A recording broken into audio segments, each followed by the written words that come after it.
What's going on, guys? Mike here with I Heart Knives. This video is going to be sharpening 26C3, which is also known as spicy white steel. It's basically an analog steel to Hitachi white number 1, manufactured by Udelholm Vestalpine, which is like a branch of Udelholm. I ended up hardening it in Parks 50 fast oil.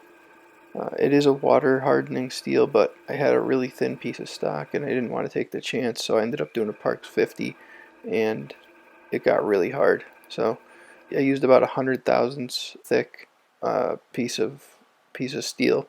Ended up taking my final dimensions down to under 10 thousandths of an inch at the edge. The spine tapers from about 90 thousandths down to about 75 thousandths. And the steel is fairly flexible. I ended up keeping it pretty hard though, because it's going to be like an experimental kitchen knife. I want to see how the rust and stuff goes, but so far with very limited use, no microchipping or serious edge deformation, and there was no microchipping when I was putting the initial bevels on either, which, like with a 140 Atoma, it can get a little sketchy. Depending how thin the edge is, sometimes an Atoma 140 will get like too coarse, where your first edge coming off of the grinder, you'll get like some like very minute chipping, and you'll have to kill the first edge. But I didn't have that happen. I've had it happen with I think it was W2 that I had that happen with, but I think I wasn't careful enough with keeping the blade cool, and being that this was so thin, I was very careful about that. So after establishing the first edge on the 140, I ended up going to the Veneve bonded diamond 240 grit. That's FIPA grit. And then after that, moved to the 800 nanowatt Chaucera. The Chaucera is where things got pretty interesting. That's where the edge really started livening up. Now, coming off the 140, which is the feedback on the 140 stone is, I mean, there's no life in it. And this is a carbon steel, so anybody who's sharpened like white number 1 and white number 2, like a really good heat treated Hitachi steel, knows that it's such a breeze to sharpen. And the Chaucera just, it was like butter on this with this knife. The Chaucera handled it so nicely. Another stone that I used with this knife, I didn't do in this video, but I used the Kramer 1000, and it acted just like the Chaucera, but I ended up doing things a little differently. I didn't film that because I filmed the initial edge, but I have put a second edge on this knife.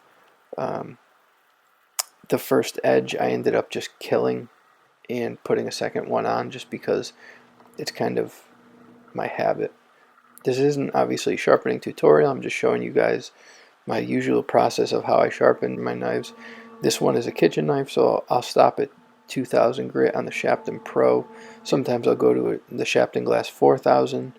With this, I wanted to keep the first edge coarse, see how it played out.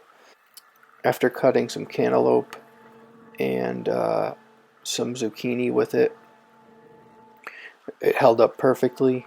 No need to strop or anything. And then, one night while I was sharpening a buddy's knife, I ended up grabbing this and throwing a second edge on it. So I killed the first edge and did a second edge with the Veneve bonded diamond 240, the Veneve bonded diamond 400, and then I ended up moving to the Kramer 1000 and the Sharpening Glass 4000. And it was interesting because I didn't get as big of a burr, but I was also more careful with my pressure. But I felt like the burr stuck a little more with the Sharpening Glass, or with the Sharpening Pro 2000, than it did with the Sharpening Glass 4000. I feel like the Sharpening Glass 4000, it had like a more refined feel to it, with the steel. So I'm not sure if there was a true difference between the Chaucer 800 and the Kramer 1000, or if it was just the first edge versus the second edge.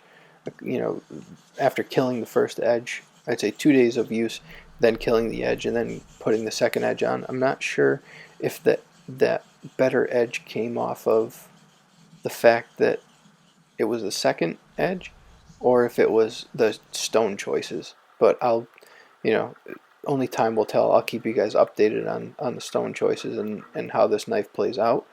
But so far, I really, really like it. Um, I'm I'm really getting back into the simple steels. The Spyderco type steels, like the crazy steels are awesome, and I love my Hap 40 kitchen knife and all my pocket knives. But there's something to be said with just a simple steel that's easy to sharpen and easy to bring back, and you can get thin and hard and last a long time in the kitchen. And then after coming off of the Shapton Pro 2000, I went to 2 micron CBN, Ken Schwartz CBN emulsion on horsehide. This is a well-used strop. Marked the bevel with a Sharpie. Did maybe about 10 swipes on each side, and then go for the cut test, which I ended up just using paper for, but got a nice edge.